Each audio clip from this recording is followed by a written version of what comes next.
Благодарам, председателе. Почитувани колеги, пред мене спомна и председателот на Собранието, станува збор за сериозна состојба и во Европа, и во светот, секако и кај нас, наметната од тоа што се случува во Украина, од тоа што се случуваше претходно и со енергетската криза.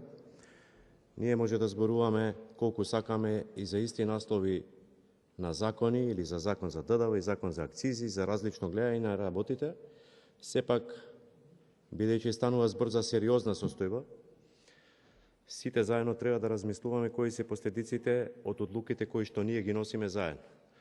Денес имаме на дневен ред две точки кои што се дел од пакетот од 26 мерки кои што владата ги донесе пред некој период, заедно со коморите, заедно со синдикатите, заедно со потрочувачите, заедно затоа што последиците од оваа криза, светска, наметната криза, европска криза, економска криза, ги носиме сите ние.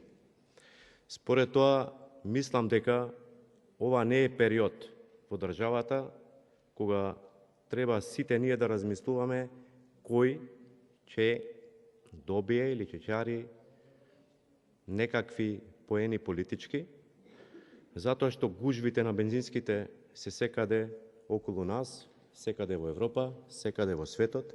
Секој ден ги гледаме и во Србија, ги гледаме и во Хрватска, ги гледаме и во Австрија, вчера гледаме и во Германија.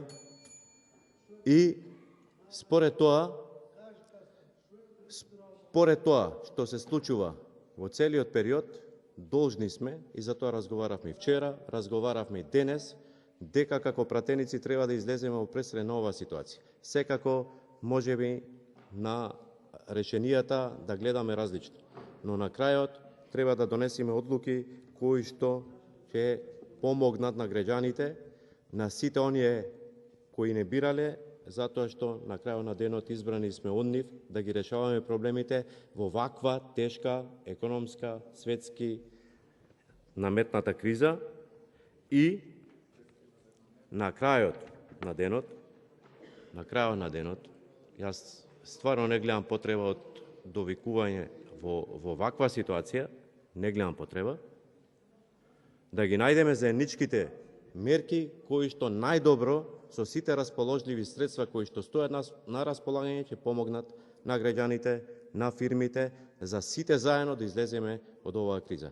Зашто еднаш повикувам да влеземе во процедура на носење на овие закони, на овие два закони, секако да продолжат и сите други мерки и на крајот да излеземе во пресред на граѓаните затоа што тие не избрале. Благодарам.